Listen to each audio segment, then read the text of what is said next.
Hello everyone, welcome to exam on. दोस्तों, आज हम जो सीबीएसई मैथ्स है, जो टर्म 2 का जो सिलेबस आप लोग को पता होगा कि जो डेट शीट है वह आ चुकी है। यानी कि आपका जो एग्ज़ाम्स होगा वह 26 अप्रैल, यानी कि जो आपका एग्ज़ाम है वह 26 अप्रैल को होने वाला है, जो कि ऑफलाइन होगा। और इसके साथ ही तो आपको पता होगा जो टर्म 2 का सिलेबस है उस जिसमें से पहला जो टॉपिक अलजेब्रा है, और अलजेब्रा यानी कि अलजेब्रा में जो फर्स्ट टॉपिक है क्वाड्रेटिक इक्वेशन, आज इसी के बारे में हम डिस्कस करेंगे कि क्वाड्रेटिक इक्वेशन होता क्या चीज़ है। क्वाड्रेटिक इक्वेशन तो पहली बात तो जो अलजेब्रा है यह आपका 10 मार्क्स का है, यानी कि 10 नंबर का है। ये जो आपका जो अलजेब्रा वाला जो टॉपिक है यह आपको 10 नंबर का है, और जिसमें से एक है क्वाड्रेटिक इक्वेशन और दूसरा अर्थमेटिक प्रोग्रेशन। तो आज हम क्वाड्रेटिक इक्वेशन के बारे में डिस्कस करेंगे। तो चलिए शुरू करते हैं, देखते हैं क्या चीज़ है। तो सबसे पहले जो क्वाड्रेटिक इक्वेशन है, आपको बता दें कि जो टर्म 2 का जो क्लास 10 मैथ्स है, सीबीएसई मैथ्स, उसका जो टर्म 2 के जितने भी सिलेबस के जो टॉपिक हैं उसको हम अपने यूट्यूब चैनल पर इसको कम्प्लीटली कराएंगे और काफ़ी विधिवत कराएंगे, और उससे जो रिलेटेड जो इम्पोर्टेंट क्वेश्चन है उसको भी कराएंगे। और इसके साथ ही जो पॉसिबिलिटी क्वेश्चंस के आने की जो बनती है संभावना, उसके बारे में भी डिस्कस करेंगे। तो आइए शुरू करते हैं। सबसे पहले हम जो आज के वीडियो में हमारा जो चर्चा का विषय होगा वह होगा क्वाड्रेटिक इक्वेशन। और इसमें हम देखेंगे सबसे पहले क्या क्या देखेंगे। तो सबसे पहले इसका हम इंट्रोडक्शन देखेंगे कि यह है क्या चीज़। इंट्रोडक्शन में क्वाड्रेटिक इक्वेशन होता क्या चीज़ है, इसको देखेंगे। और बात करेंगे इंट्रोडक्शन के अलावा, तो इसमें देखेंगे कि कैसे चेक करते हैं, यानी कि हाउ टू चेक, मतलब एक इक्वेशन क्वाड्रेटिक इक्वेशन है या नहीं है तो उसको कैसे चेक करेंगे। और इसके साथ ही देखें तो इसमें हम देखेंगे इसको कैसे हम सॉल्व करते हैं। सॉल्यूशन ऑफ क्वाड्रेटिक इक्वेशन, यानी कि जो क्वाड्रेटिक इक्वेशन है उसको हम कैसे सॉल्व करेंगे, तो उसके बारे में देखेंगे। सॉल्यूशन ऑफ क्वाड्रेटिक इक्वेशन, जिसमें से आपको दो चीज़ें पढ़ना है। आपके सिलेबस में अभी दो चीज़ है, यानी कि दो तरीके से इसको हम सॉल्व करेंगे। एक आप लोग पढ़े होंगे, पहला हुआ फैक्टराइजेशन मेथड, यानी कि फैक्टर करके उसके जो सॉल्यूशन को, रूट को हम निकालते हैं, फैक्टराइजेशन मेथड।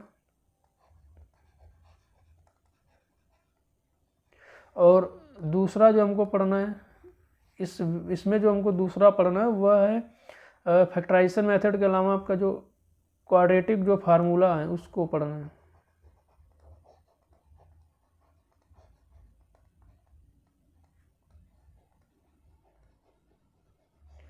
क्वाड्रेटिक फार्मूला है, जिसमें आपको जो क्वाड्रेटिक फार्मूला वो क्या चीज़ उसके बारे में भी डिस्कस करेंगे। और अगला जो टॉपिक होगा वह क्या होगा, यानी इंट्रोडक्शन देखना हमें, और कैसे चेक करना है, यानी कि जो क्वाड्रेटिक इक्वेशन होता है उसको हम कैसे चेक करते हैं उसको देखना, और जो सॉल्यूशन है, सॉल्यूशन कैसे सॉल्व करना उसको भी देखना। इसके साथ जिसमें से आपको सॉल्यूशन में दो चीज़ें पढ़नी है, एक फैक्टराइजेशन मेथड, एक जो क्वाड्रेटिक फार्मूला उसके अकॉर्डिंग। और नेचर, जो अगला टॉपिक है वह है नेचर ऑफ रूट्स, यानी कि जो रूट है, जो रूट्स आएगा उसका नेचर कैसा, किस प्रकृति का है, तो नेचर ऑफ रूट्स। इसके अकॉर्डिंग इसमें आपको डिस्क्रिमिनेंट के बारे में पढ़ेंगे। और ये जो डिस्क्रिमिनेंट है यही बताता है कि जो हमारा रूट है वह पॉजिटिव है, रियल है या इक्वल है, कैसा है, डिस्टिंक्ट है या रियल नहीं है, इक्वल है। तो आइए स्टार्ट करते हैं। तो सबसे पहले हम देखेंगे यहाँ से इंट्रोडक्शन देखते हैं, क्वाड्रेटिक इक्वेशन होता है क्या चीज़ है। तो इंट्रोडक्शन पर हम थोड़ा सा देखते हैं।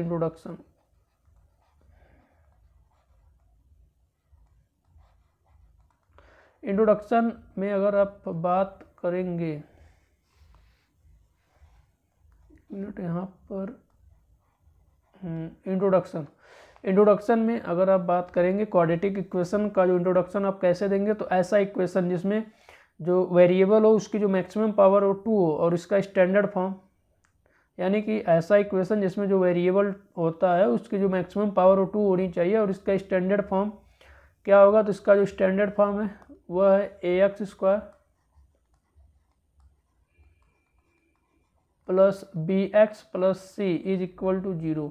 यानी कि इसके जो स्टैंडर्ड फॉर्म है होती है वो ax² plus bx plus c is equal to 0। देखिए इक्वेशन की जो हमेशा जो कंडीशन होती है वह होती है कि यहाँ पर एक इक्वल साइन हो, इक्वल साइन, और उसमें LHS और RHS दोनों पक्ष होने चाहिए, दोनों साइड होनी चाहिए, और साथ ही एक इक्वल का साइन भी होना चाहिए, तभी वो इक्वेशन होगा, नहीं तो इक्वेशन उसको हम नहीं बोलेंगे। तो इसमें आपको दिख रहा होगा ax² plus bx plus c। अब इसमें आप देखेंगे जो हमारा वेरिएबल टर्म कौन सा है, तो इसमें वेरिएबल टर्म है x, और जो वेरिएबल टर्म x है इसकी जो मैक्सिमम पावर है, इसकी जो मैक्सिमम पावर वो 2 होनी चाहिए, तभी यह होगा क्वाड्रेटिक इक्वेशन। तो इसमें आपकी मैक्सिमम पावर 2 दिख रही है, तो यह हमारा क्वाड्रेटिक इक्वेशन होगा। तो इसका स्टैंडर्ड फॉर्म आप लोग इसको याद कर लीजिए, सभी बुक में, ऑलमोस्ट सभी बुक्स में आपको यही मिलेगा, ax² plus bx plus c equal to 0। जो वेरिएबल होता है उसकी जो पावर होती है वह 2 होती है। और एक चीज़ और कि a is not equal to 0, यह कंडीशन होनी चाहिए, a is not equal to 0। ऐसा क्यों होता है? क्योंकि देखिए अगर a हमारा 0 नहीं होगा, a हमारा 0 नहीं होना चाहिए। ऐसा क्यों होता है? क्योंकि अगर हम a इज इक्वल टू 0 लिए और इस इक्वेशन में अगर हम पुट करेंगे तो हमारा इक्वेशन क्या है, ax² plus bx plus c is equal to 0। अगर a की जगह हम 0 पुट किए, 0 इंटू x², और इसको हम तो छोड़ ही देते हैं, तो ये देखिए जो यह पूरा टर्म है, ये वाला, यह जो पूरा टर्म है यह 0 से मल्टीप्लाई होकर 0 हो जाएगा, और बाकी बचेगा क्या, bx plus c is equal to 0। तो यहाँ पर आपको कंडीशन क्या थी कि जो x या वेरिएबल उसकी जो मैक्सिमम पावर है वो होनी चाहिए 2, लेकिन यहाँ पर देखिए अब x की जो मैक्सिमम पावर वो 1 हो, और ये पूरा जो टर्म था ये 0 हो गया, इसलिए हमारा a is not equal to 0, यह जो कंडीशन हमारी होनी चाहिए। इसीलिए कंडीशन आपको जहाँ कहीं भी दिखेगा ax² plus bx plus c equal to 0, और वहाँ पर आपको यह कंडीशन भी दिखने को मिल जाएगी, इज नॉट इक्वल टू 0। ऐसा इसलिए होता है क्योंकि यह जो क्वाड्रेटिक इक्वेशन होता है, इसलिए अगर यह 0 हो जाएगा तो हमारा यह क्वाड्रेटिक इक्वेशन नहीं रहेगा।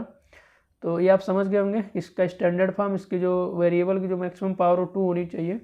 अब हम देखते हैं इसको, हम यह तो हो गया, और चेक कैसे करते हैं उसमें देख लेते हैं। तो इसको अगर आपको चेक करना है, एक बार हम रिवीजन भी करा देंगे लास्ट में, तो इसको अगर आपको चेक करना है तो कैसे करेंगे, चेक करने का जो तरीका है वह कैसे है, अगर इसको चेक करना होगा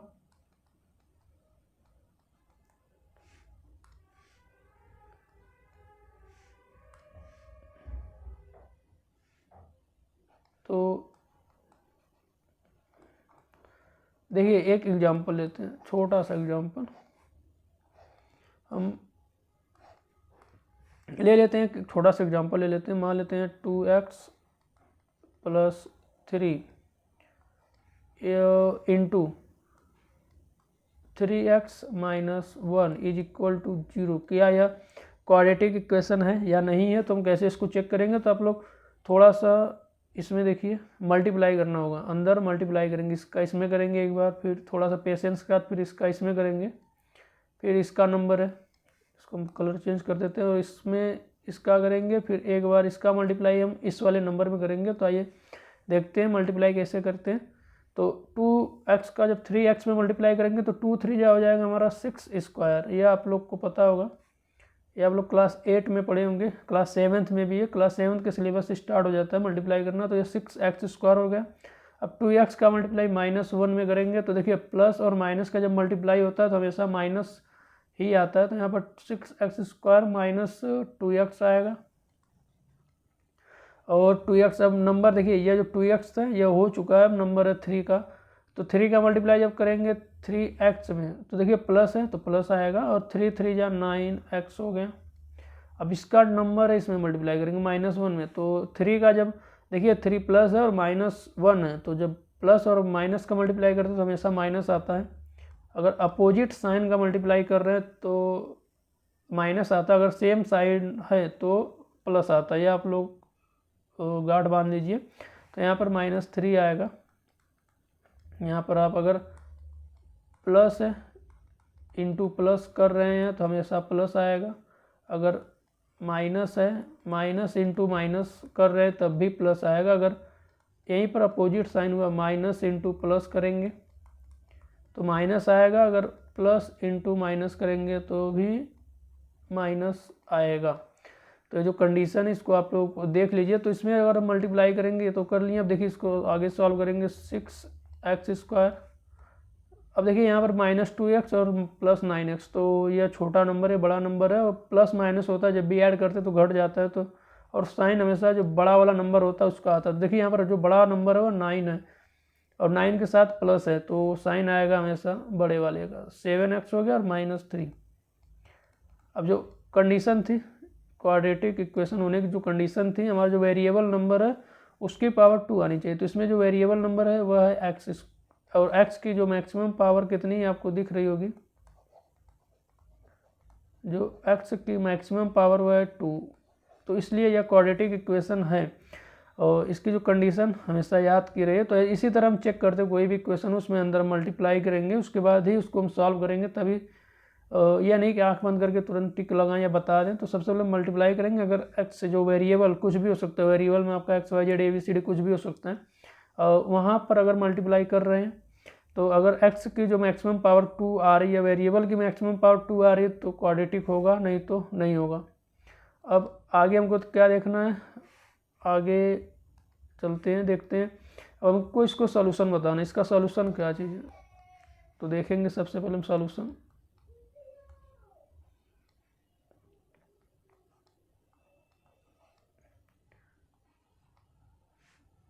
ये बार बार कैंसिल हो जा रहा है। इसका सॉल्यूशन तो सबसे पहले हम देखेंगे फैक्टराइजेशन मेथड, कि हम फैक्टराइजेशन मेथड द्वारा कैसे करते हैं।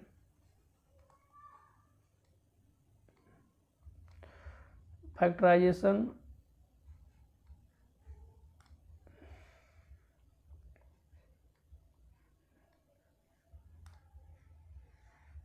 चलिए यहाँ लिख देते हैं। तो देखते हैं फैक्टराइजेशन मेथड द्वारा इसको हम कैसे सॉल्व करते हैं। तो हम एक छोटा सा एग्जांपल लेते हैं, एक बहुत ही छोटा सा प्यारा सा एग्जांपल लेंगे। 2x² प्लस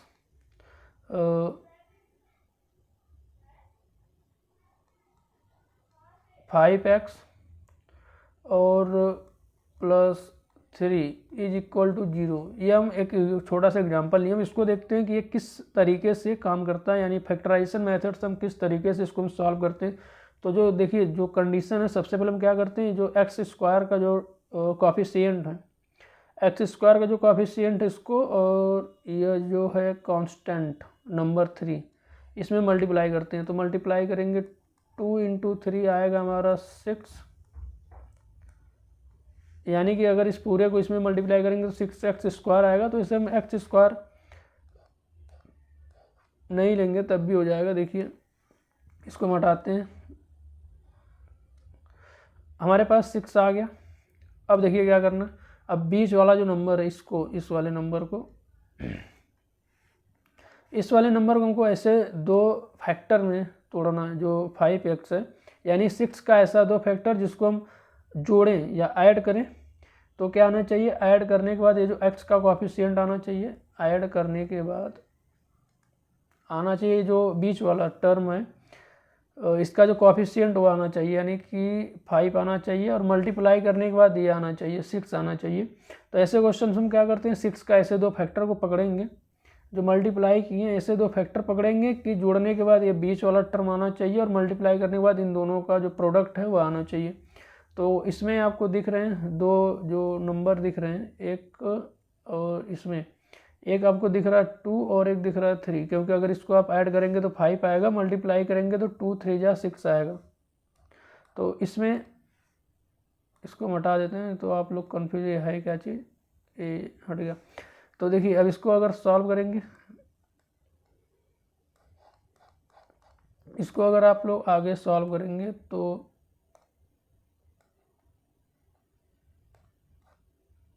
ये रही पेंसिल भूल गई थी।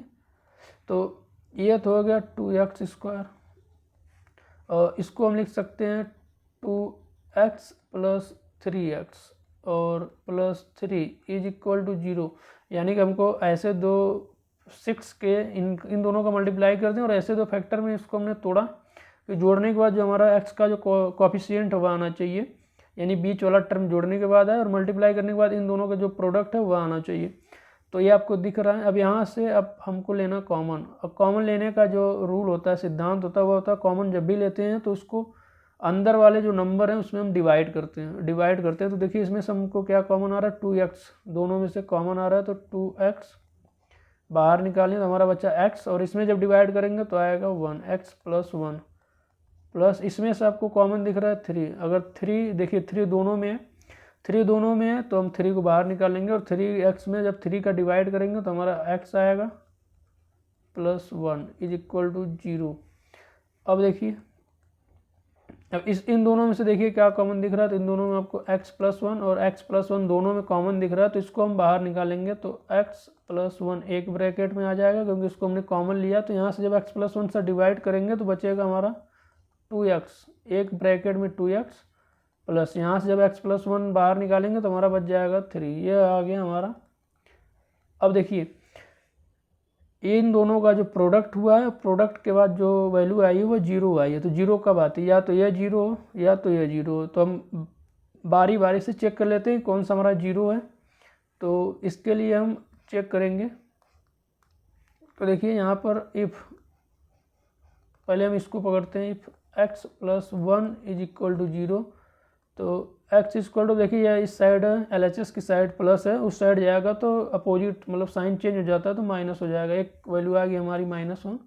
अगर हम इसको पकड़ें if 2x plus 3 is equal to 0, 2x plus 3 is equal to 0, अगर हम इसको इस साइड भेजेंगे तो हमारा जो प्लस 3 इस साइड आएगा तो -3 होगा, और ये मल्टीप्लाई है इस साइड आएगा तो डिवाइड हो जाएगा।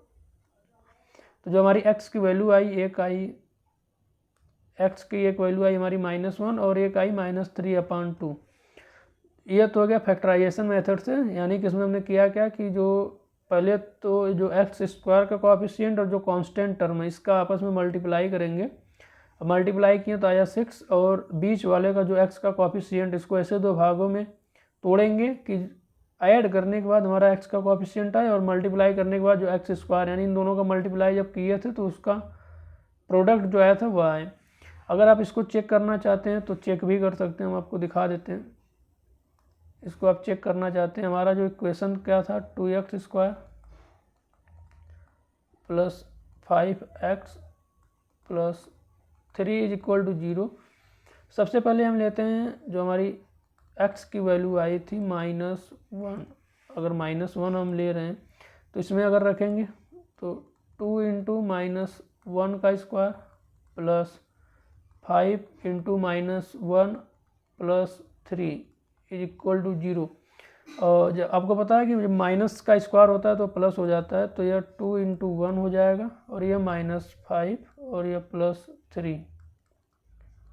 तो यह 2 इंटू 2 का मल्टीप्लाई 1 में होगा तो 2 आएगा, -5 + 3 इज इक्वल टू 0। अब यहाँ पर आपको दिख रहा है कि जो यह प्लस है तो ऐड हो जाएगा, आएगा 5 - 5 इज इक्वल टू 0, यानी कि 0 इज इक्वल टू 0, यानी कि यहाँ से आपको प्रूफ हो गया LHS is equal to RHS। यहाँ से इसको आप ऐसे चेक कर सकते हैं। दूसरा जो रूट आया था उसको भी हम चेक कर लेते हैं। जो हमारा दूसरा रूट आया था वह क्या था, तो हमारा पहले इक्वेशन लिख देते हैं, 2x square plus 5x plus 3 is equal to 0। x की वैल्यू आई थी हमारी -3/2। एक बार हम चेक कर लेते हैं हमारी x की वैल्यू कितनी आई थी। हमारी जो x की वैल्यू आई थी वो आई थी -3/2, यहाँ पर है। तो अब इसको हम चेक करते हैं कि क्या यह सही है। तो -3/2, अब x जहाँ x है वहाँ -3/2 रखेंगे। तो यहाँ पर अगर हम -3/2 रखें, यहाँ पर x की जगह -3/2 प्लस 5 इंटू -3/2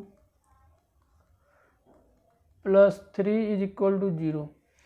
अब इसका जब अंदर मल्टीप्लाई करेंगे तो ये 2 से 2 कट जाएगा, बचेगा क्या -3 प्लस यहाँ पर करेंगे तो 5 3 जा 15, ये माइनस हो जाएगा, ये हो गया माइनस, क्योंकि प्लस माइनस माइनस होता है तो -5 3 जा हो जाएगा 15/2 और प्लस 3 इज इक्वल टू 0। एक मिनट, इसको हम फिर से सॉरी यहाँ पर देखिए एक मिस्टेक हो गया, इसीलिए आंसर इसका गलत आ रहा था। यहाँ पर एक मिस्टेक हुआ इसलिए यहाँ पर स्क्वायर था, स्क्वायर करना हम भूल गए थे, तो इस पूरे को हम हटा देते हैं। इसको हम फिर से देखते हैं। हमारा जो इक्वेशन है 2x², एक मिनट, ये 2 इंटू -3/2 का square plus 5 into -3/2 plus 3 is equal to 0। इसको सॉल्व करेंगे, देखिए इसका स्क्वायर करेंगे तो प्लस हो जाएगा, तो 2 इंटू 3 3 जा हो जाएगा 9 और 2 2 जा 4 -5 3 जा हो जाएगा 15/2 प्लस 3 इज इक्वल टू 0। यहाँ पर आपको दिख रहा है -3/2 का जो स्क्वायर होगा वह हो जाएगा 9/4 और माइनस का स्क्वायर प्लस हो जाता है, तो ये 2 से कट जाएगा 2 टाइम्स, 2 2 जा 4, ये बचेगा 9/2 -15/2 प्लस 3 इज इक्वल टू 0। यहाँ पर आप देखेंगे डिनोमिनेटर जब भी सेम होता है तो ऊपर वाली जो नंबर होगी अगर वो प्लस है तो प्लस हो जाती है, अगर माइनस है तो माइनस हो जाती है। तो यहाँ पर आपको दिख रहा है जो डिनोमिनेटर है और 2 2 यानी कि सेम है, तो यहाँ पर जो आंसर आएगा माइनस आएगा 9, 15 में से 9 जाएगा तो आ जाएगा 6/2 प्लस 3 इज इक्वल टू 0। और इसमें अगर हम डिवाइड करेंगे तो -3 प्लस 3 इज इक्वल टू 0। अगर इसको आप आगे देखेंगे तो -3 प्लस 3 हमारा 0 आएगा, 0 इज इक्वल टू 0 यानी कि LHS is equal to RHS, यानी ये भी जो सही है LHS is equal to RHS। ऐसे आप चाहें तो और भी जो एग्जांपल्स हैं उसको लेकर चेक कर सकते हैं कैसे करना है, आप समझ गए होंगे। तो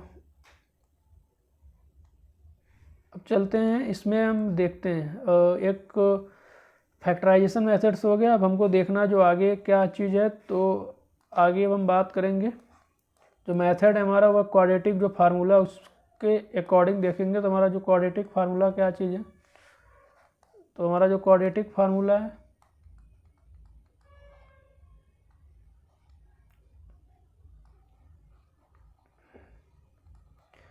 क्वाड्रेटिक फार्मूला आप लोग को याद होना चाहिए।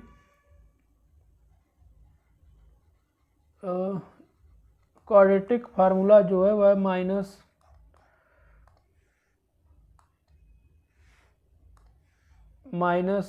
b प्लस माइनस रूट में b²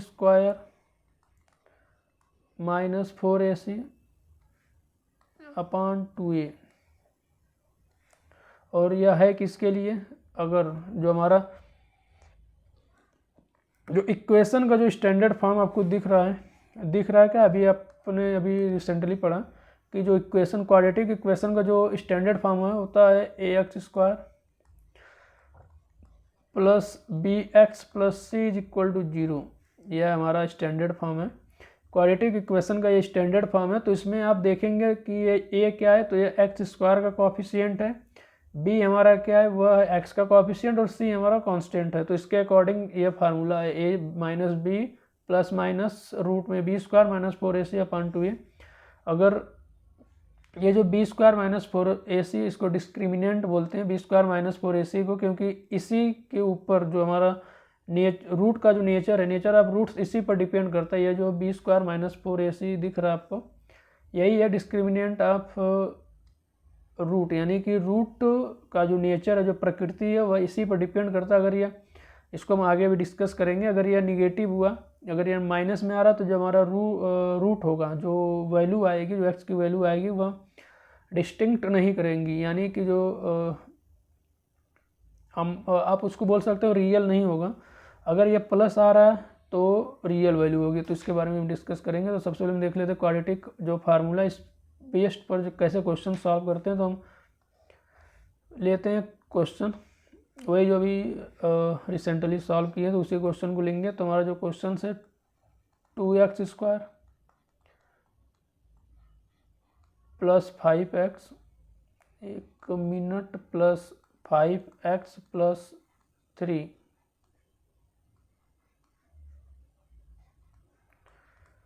इज इक्वल टू 0, यानी 2x² plus 5x plus 3 is equal to 0। हमारा जो फार्मूला था x यानी कि रूट की जो वैल्यू यानी कि जो रूट है या रूट बोलिए x की वैल्यू जो भी आप कॉमन करें, तो यह minus b plus minus root में b² minus 4ac upon 2a, ये है फार्मूला। अगर इसकी आप तुलना करेंगे जो हमारा क्वाड्रेटिक इक्वेशन का जो form standard form ax² plus bx plus c is equal to 0 से अगर इससे आप इसकी तुलना करेंगे तो हमारा जो a है a इज इक्वल टू 2 है और b इज इक्वल टू हमारा 5 है और c की जो वैल्यू है इसके अकॉर्डिंग वह है 3।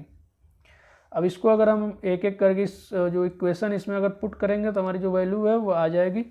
तो जो x या रूट, आप x बोलिए या रूट बोलिए जो भी बोलिए, तो यहाँ पर हम माइनस बी हमारा है 5, माइनस बी यानी -5 प्लस माइनस, और यहाँ पर आपको दिख रहा है b कितना है 5 है, तो 5 का स्क्वायर -4 हो गया। a हमारा कितना है, तो a आप देखेंगे यहाँ पर 2 है और आगे c कितना है, तो हमारा c यानी 3 है और 2a a की वैल्यू जो है 2 है, तो 2 × 2। अब इसको अगर हम सॉल्व करेंगे आगे तो यह आएगा -5 प्लस माइनस रूट में आएगा 5 का स्क्वायर 25 -4 2 जा 8 3 जा 24 और अपान में आएगा 4। इतना आप लोग को समझ में आ गया होगा कि ये कैसे कैसे हो रहा है। -5 प्लस माइनस रूट में 5 का स्क्वायर 25 -4 2 जा 8 3 जा 24, या 24 हो गया। 25 - 24 1 होता है, आप लोग को पता है। तो आगे अगर देखेंगे तो -5 प्लस माइनस रूट में 1 का स्क्वायर 1 होता है, इसको आप हम लिख के देते हैं। चलिए एक एक स्टेप कर देते हैं। रूट में 25 - 24 आपका 1 हो गया और अपान 4। इसको सॉल्व करेंगे आगे। रूट में 1 का जो रूट निकालेंगे वो 1 ही होता है, अपान 4। अब देखिए यहाँ पर, अब यह जो हो गया, अब इसको हम करेंगे 0 के बराबर। यह हो गया 0 के बराबर, यानी कि हमको x की वैल्यू लानी है। तो आप 0 के बराबर ना करके इसको हम सॉल्व कर देते हैं यहीं पर। सॉरी, ये 0 के बराबर नहीं होगा। अब इसको हम कैसे सॉल्व करेंगे, एक बार हम प्लस वाला लेंगे और एक बार माइनस वाला लेंगे। तो देखिए इफ, एक मिनट, ये पेन छूट गई। देखिए यहाँ पर आपको दिख रहा है एक प्लस है नीचे माइनस है, यानी एक बार हम प्लस वाला लेंगे एक बार माइनस वाला लेंगे। तो अगर हम पहले पकड़े प्लस वाले को, -5 प्लस 1 अपान 4, तो इसमें से यह घटेगा तो आएगा -4 अपान 4। एक जो वैल्यू आई वो आई -1, हमारी जो एक जो वैल्यू आई आनी चाहिए थी x की वो आ चुकी है 4 है। दूसरे वाले के लिए बात करेंगे, अगर माइनस वाला ले तो if -5 -1 अपान 4, इसको सॉल्व करेंगे तो -6 अपान 4। अगर इसको हम कट करेंगे तो -3 अपान 2, यानी जो हमारी x की जो वैल्यू थी वह दोनों आ चुकी है। एक यह आई है -1 और एक -3 अपान 2 आई है। अभी आप देखेंगे जो पीछे अभी रिसेंटली जो हम क्वेश्चन सॉल्व किए थे फैक्टराइजेशन मेथड से, उससे भी यही वैल्यू आई थी -1 और -3 अपान 2। अगर आप लोग देखना चाह रहे तो हम दिखा देते हैं उसको। ये देखिए जो अभी सॉल्व किए थे, यहाँ देखिए -1 आया था, ये फैक्टराइजेशन मेथड से सॉल्व किया हुआ क्वेश्चन है और वह फार्मूले द्वारा। तो ये -3 अपान 2 है और -1 है जो x की वैल्यू, यानी जो रूट आया था -1 -3 अपान 2। और यहाँ भी आप देखिए जो फैक्टर का जो क्वाड्रेटिक इक्वेशन का जो फार्मूला उससे भी वही आंसर है, -1 आया और -3 अपान 2। तो इसको भी आप लोगों ने देख लिया। अब देखते हैं नेचर ऑफ रूट्स क्या चीज़ होता है, यानी कि रूट्स की प्रकृति किस पर डिपेंड करती है उसको हम देखते हैं। तो चलते हैं नेक्स्ट नए पेज पर। तो देखते हैं nature of roots.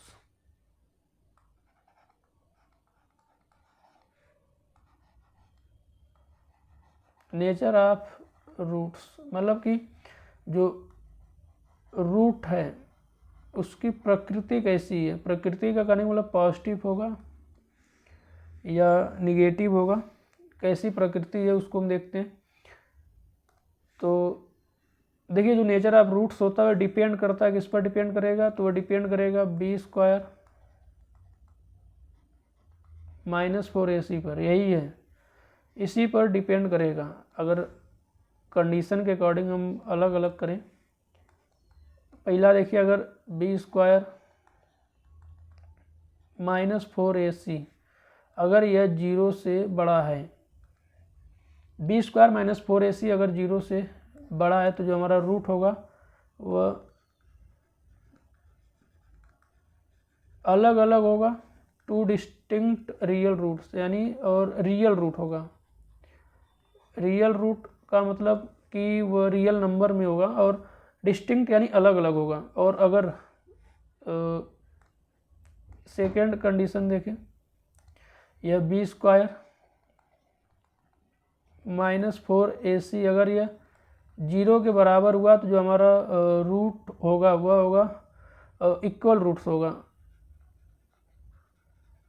Equal real roots, यानी जो दोनों रूट हैं वह बराबर होंगे। अगर यहाँ पर जो थर्ड कंडीशन देखा जाए तो उसमें अगर यह b² - 4ac अगर यह 0 से छोटा हुआ, अगर यह 0 से छोटा हुआ तो यह रियल रूट्स नहीं होगा, नॉट रियल रूट्स। यानी b² - 4ac अगर 0 से छोटा है तो यह रियल रूट्स नहीं होगा। यानी अगर आप इसको देखेंगे तो यह रियल रूट्स नहीं होगा, नो रियल रूट्स। तो इस पर भी क्वेश्चंस आ जाते हैं, पूछ देता है कि रूट्स का नेचर कैसा है, किस प्रकार। तो हम ये जो b² - 4ac ये इसी पर डिपेंड करता है कि हमारा जो रूट्स है उसका नेचर कैसा है, उसका जो प्रकृति कैसी है, अगर वह रियल रूट्स में है या इक्वल है, या रियल रूट्स किस टाइप का है। तो एक दो क्वेश्चंस उसको हम चेक कर लेते हैं। जैसे हम मान लेते हैं अभी जो रिसेंटली क्वेश्चन सॉल्व किए थे उसी को हम दिखा देते हैं। जो क्वेश्चन था अभी जो सॉल्व किए, क्वेश्चन हुआ था ये अभी जो क्वेश्चन सॉल्व किए थे, यानी कि 2x² + 5x + 3 = 0। इसमें अगर हमने सॉल्व किया था -b + -b² - 4ac में, तो इन सबको हमको नहीं लेना। हमको हमारा जो काम, अगर हमको रूट चेक करना है, रूट का नेचर चेक करना है, तो हमारा काम है बस b² - 4ac को चेक करना। अगर हम इस रूट का अगर नेचर चेक कर रहे हैं, इसका रूट कैसा है, डिस्क्रिमिनेंट अगर इसको हमको करना है, रूट का नेचर बताना है, रूट्स का अगर हमको नेचर बताना है, तो इसके लिए हम क्या करेंगे, कुछ नहीं करेंगे, बस हमको b² - 4ac बताना है यह किस टाइप का है। तो b हमारा, अगर इसके अकॉर्डिंग हम तुलना करेंगे, जो हमारा स्टैंडर्ड इक्वेशन का जो फॉर्म है ax² + bx + c से, यानी जो हमारा स्टैंडर्ड फॉर्म है ax² + bx + c = 0, अगर इससे हम तुलना करेंगे तो हमारा जो a होगा वह होगा 2, और b होगा वह होगा हमारा 5, और जो c होगा वह होगा हमारा 3। तो यहाँ से अगर हम इसमें पुट करें तो a कितना है, तो सबसे पहले हम b देखते हैं, हमारा 5 है, बराबर करते हैं 5 का स्क्वायर -4 × a कितना है 2 है, और c कितना है 3 है। इसको हम सॉल्व करेंगे 25 - 4 टू 8 से 24, इसकी जो वैल्यू आई 1 आई। अब देखिए जो 1 है यह किससे बड़ा है, तो 1 = 0, यानी कि जो 1 है वह 0 से बड़ा है, यानी कि जो b square minus 4ac is greater than 0, तो हमारा जो रूट है, रूट का जो नेचर है वह कैसा है, तो डिस्टिंक्ट है। डिस्टिंक्ट यानी अलग अलग है और रियल है। यहाँ पर आपको दिख रहा है इसका जो रूट्स आया था, अभी आप लोगों ने चेक किया था, अभी हमने सॉल्व किया था, इसका जो रूट था वो एक -1 था और एक था -3/2। अब ये जो दोनों नंबर आपको दिख रहे हैं रियल नंबर है। ये जो दोनों नंबर आपको दिख रहे हैं, ये जो नंबर आपको दोनों दिख रहे हैं, ये कैसे नंबर है, तो ये रियल नंबर है। समझ गए। तो जब भी ऐसे क्वेश्चंस आते हैं तो सबसे पहले हम क्या करेंगे कि जो बी स्क्वायर माइनस 4ac है उसको हम चेक करेंगे। उसके बाद देखेंगे अगर इसकी जो वैल्यू है वह 0 से ज़्यादा आ रही, बड़ी है, तो वह हमारा जो रूट्स होगा वह डिस्टिंक्ट होगा, यानी अलग अलग होगा लेकिन रियल होगा। अगर इसकी जो वैल्यू है बी स्क्वायर माइनस 4ac अगर 0 के बराबर है तो हमारा जो रूट होगा इक्वल होगा। अगर बी स्क्वायर माइनस 4ac 0 से छोटा है तो जो हमारा रूट वह रियल रूट्स नहीं होगा, यानी कि वह माइनस रूट में हो सकता है। जैसे आप उसको ऐसे समझ सकते हैं -3 आ सकता है वहाँ पर, तो यह रियल रूट्स नहीं है। तो यह तो रहा आपका जो सीबीएसई मैथ्स क्लास 10 का जो सिलेबस है, एलजेब्रा में जो क्वाड्रेटिक इक्वेशन था उसका बेसिक पार्ट था। अभी इसमें हमको जो क्वेश्चन से इंपॉर्टेंट जो क्वेश्चन है उसको कराने हैं, और इस पर हमें लग रहा है कि यह तो पार्ट ए ले सकते हैं, पार्ट 1 ले सकते हैं। आप लोग को पता होगा कि जो एग्ज़ाम्स की डेट वो 26 अप्रैल को है, तो आप लोग प्लीज़ घर पर रहिए, पढ़िए, मन लगा कर पढ़िए, मस्त रहिए, स्वस्थ रहिए, और जो आगे जो सिलेबस है उसको कंप्लीट करा देंगे जल्दी जल्दी, पेपर से पहले सब कुछ मतलब कंप्लीट हो जाएगा। तो आप लोग मस्त बने रहिए और मिलते हैं नेक्स्ट वीडियो में। धन्यवाद।